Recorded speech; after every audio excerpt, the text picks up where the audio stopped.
Alrighty, people, welcome back to the channel. It's-A-Mii here. Today we are talking about games I am thankful for. Now, I want to give a huge shout out to Femtrooper. She posted a video on this same very topic yesterday. I'm going to have that link down below. Go give her video a watch and then come back to mine. I don't want to just, take her video without giving her a shout out because I saw her post in my subscription feed and I was like, oh. It is the season, people. We are finally getting to that point of the year. Thanksgiving is tomorrow when I'm posting this here in the US. I got my my Christmas Kirby sweater on here. So today we're talking about games I'm thankful for. Now, what do I mean when I say games I'm thankful for? What does it even mean, really? And I was thinking about that because I have two categories here. I have games I'm thankful for because they affected my life in a way beyond just the game. Games I have a strong sentimental kind of value attached to. But I also have some games that I'm thankful just even exist. There are definitely games that just defy all odds, right? Especially when it comes to Nintendo, as we talk about a lot here. There are a lot of Nintendo games that really just don't have any reason to exist, especially recently, as we will talk about with two recent Switch releases over the past couple of years, that I'm just thankful they exist, man. So we're talking about like 7 games here that I'm thankful for. We'll start off with those 2 recent Switch releases, though, because against all odds, these games exist, and I just think that's really cool. I like to applaud Nintendo when they deserve it, and I think the fact that they are so willing to go back and give some of their lesser-known or forgotten series a chance, I think that's awesome. So actually, I'm not even holding the third one here, but I'm just going to go ahead and include it anyway. The first game, Another Code Recollection. It is incredible to me that Nintendo decided to remake Another Code and put it on the Switch, and it's a pretty good remake. You know what? Just a quick shout out. I'm thankful that that even happened. It introduced me to that series. I'd never played it until they announced Another Code. I went back and played Trace Memory on the DS. That is cool. That is a cool thing for Nintendo to do. Similarly, the ones I actually do have in my hand, I want to give a huge shout out to Its-A-Mii the Smiling Man. This is one of my favorite games of the year. What a cool thing, man. It's so cool that Nintendo was just like, you know what? You can make another Famicom Detective Club game, Mages and Yoshio Sakamoto. What a weird thing that happened this year. We got Another Code, which is, this Dead series. That was a remake, but then we had a new entry in the Famicom Detective Club series. I am so thankful that that happened. That is so random. That is so cool. I never played Famicom Detective Club until this year came around. When they announced Its-A-Mii, I immediately went and bought the 2 remasters on Switch and played through those. I don't think anybody expected, even when those remasters came out, that we would ever get a new Famicom Detective Club game, because we know that those remasters didn't even sell that well. So for Nintendo to look at that, look at those remasters, look at even their critical reception, which isn't the greatest, they're like in the 70s on Metacritic, and still just have them go ahead and say to Sakamoto, like, hey, you can make a new one, and it can be an M-rated Nintendo game.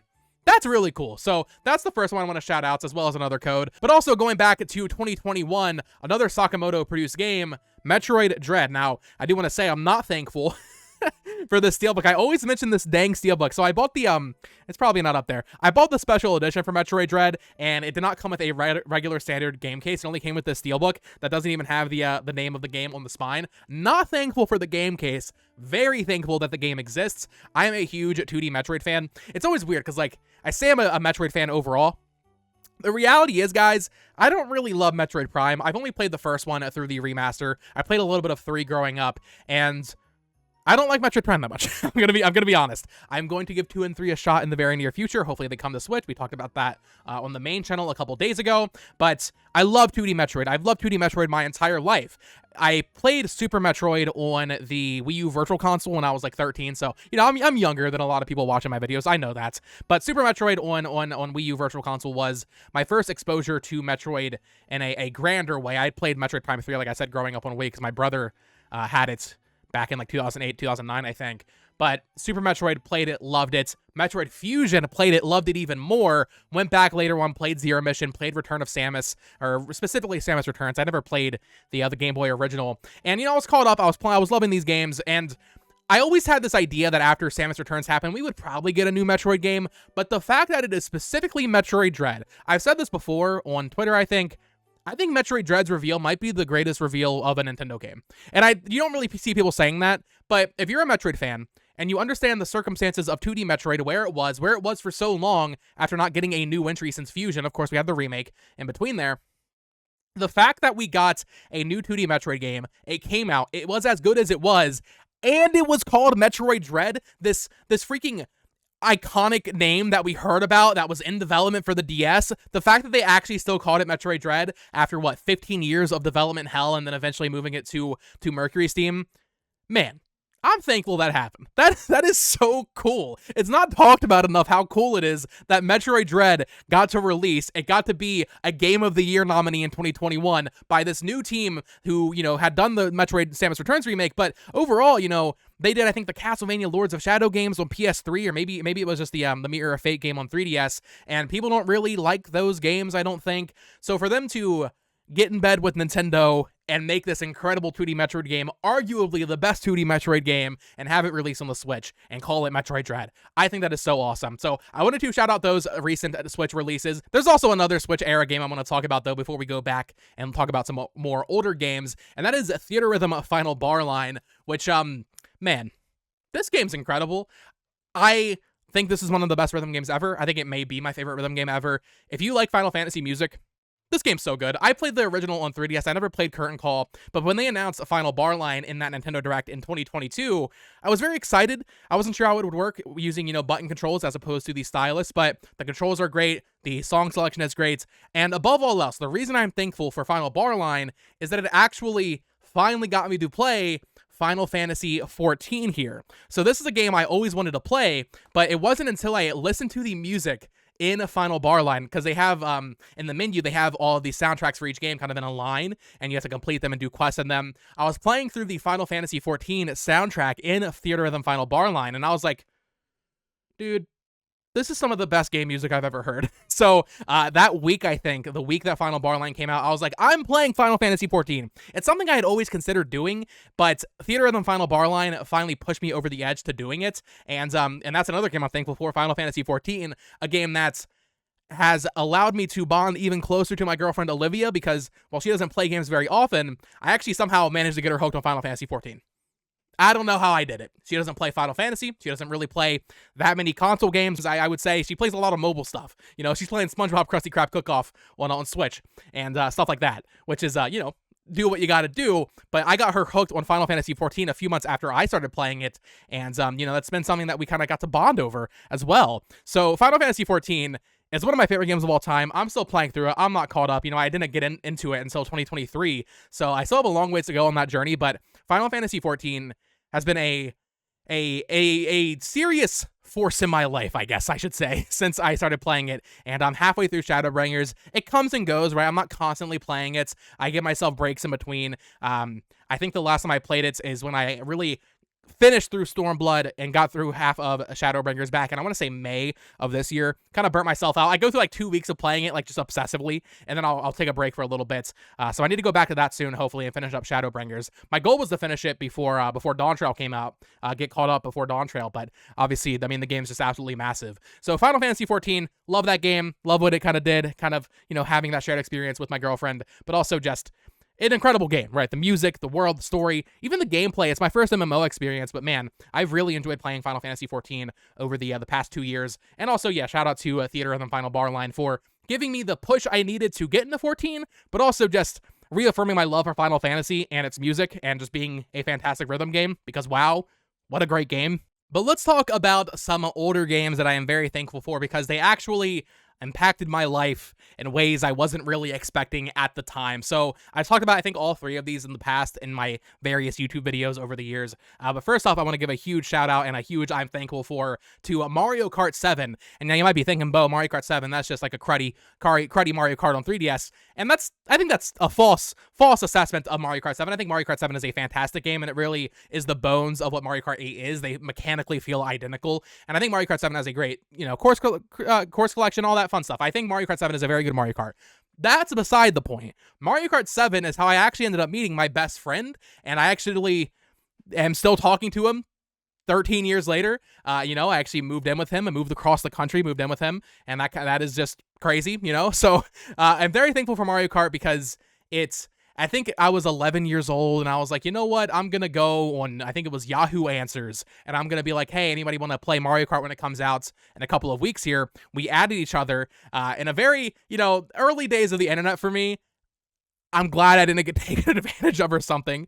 You know, we were both kids at the time, so it doesn't really matter. But through Mario Kart 7, I met my best friend, who then it kind of just spiraled out of control. We ended up making like a bunch of websites together and stuff. It was very fun early days on the internet. We met a lot of other great people in those days, also some scummy people. You know, being a kid on the internet, that's just how it is, right? But we had like these forums and stuff we were doing, and it all kind of spawned from Mario Kart 7. So huge shout out to Mario Kart 7. Literally would not physically be where I am right now if it wasn't for that game. So huge shout out to that. A similar story is another game on the Wii U that came out in 2012, and I've talked about this in the past. I love this game. This is my favorite game in the series, and that is Call of Duty Black Ops 2. I met a very close friend through this game, and we were talking a couple weeks ago about like just the spiral effect of like how the dominoes fall, man. So the way we met on this game, we were playing Search and Destroy one night, me and the friend I met through Mario Kart 7, and then he just hopped on mic and we were talking to him, and then it turned out he had a YouTube channel, and it's just this weird domino effect to where now he has moved across the country, and it's this whole thing for him, all because of Black Ops 2. And it's just such a crazy way to, it's just when you think about life, man. It's crazy how life works and how there are these domino effects, and you play Call of Duty Black Ops 2 one day, and then you meet this person, and then your life changes, you know, and that person's in your life forever. So it's just a weird thing. So I'm thankful for Mario Kart 7 for that, and I'm thankful to Call of Duty Black Ops 2 for that. And yeah, not to get too sentimental here, but man, life's crazy. And then the final game I want to talk about that I am thankful for is Pokemon Platinum. Not for the game itself, although this is a pretty good Pokemon game. Not my favorite. People always say like, oh, your favorite Pokemon game is probably your favorite Pokemon is probably your first starter, that kind of thing. Not for me. Gen 4 I think is very good, but it's not my favorite generation. I don't think Sinnoh's the best region. Giratino's really cool, but my favorite generation is Generation 5, which I guess, to be fair to that theory, Black and White were the first games I got on release. It was the first games I kind of experienced the hype cycle for, so maybe that's why Black and White are my favorites. I'm not sure. I also love X and Y. In fact, X and Y would also maybe apply for this video. I'm very thankful for those games and the friends I met playing that. But Pokemon Platinum was actually my first Pokemon game. So I grew up in a very religious household, and my mom was very anti-Pokemon. I had one of those families. But eventually, I remember it was around the time that my older brother went to college. He ended up buying Pokemon Heart Gold. And it was around that time that I started seeing him playing it. He was bringing it around the house, that kind of thing. And I just kept pestering my mom to buy me a Pokemon game. I was like, listen, I get it. Evolution bad or whatever, as you're saying. I want to play Pokemon. And eventually my older sister ended up actually just surprising me one day and brought me home a copy of Pokemon Platinum. Now, unfortunately, this is not my original copy. I was a stupid child and sold a lot of that stuff when I was younger. But Pokemon Platinum is the game that got me into Pokemon because my sister was able to get me a copy. And Pokemon is something that I think, you know, you look at Pokemon Platinum, you look at Mario Kart 7, Call of Duty Black Ops 2. I mean, I'm a lifelong Call of Duty fan. I've been playing Call of Duty every year since. Even before that, I was playing on Wii. I played Call of Duty 3 on Wii when I was like 8 years old. But a lot of these games that I'm talking about here, I think kind of form the pillars of my gaming taste, and in a weird way probably led to me becoming like a YouTuber and doing YouTube as much as I do. One of my favorite hobbies is YouTube. I'm not a full-time YouTuber. I don't do YouTube as my main source of income or anything, but you know, doing YouTube is something I've done for 10 years now.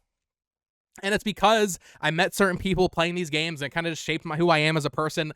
So those three games, you know, becoming a Pokemon fan, becoming a Call of Duty fan, and then, you know, of course, Mario Kart. I was already a Mario Kart fan, but specifically Mario Kart 7. Those games, I think, changed my life, basically, is what I'm saying here. So I'm very thankful for those. And I would love to hear what stories you all have in the comments down below. What games are you thankful for on the eve of Thanksgiving this year? I would love to hear your stories in the comments down below. What games you're thankful for? Maybe not as many sentimental reasons as I was with these last three, but even if it's just a game like you're just thankful it exists, like Metroid Dread for me, let me know in the comments down below. I'd love to hear your stories down there. Of course, subscribe here for more Nintendo content, collecting content, I guess retrospective nostalgia type videos like this. I want to start doing more stuff like this if you guys enjoy it. So stay tuned for that, and follow me on Twitter at BoTalksGames. Check out my Nintendo news channel over at BoTalksGames as well. And until next time, folks, peace.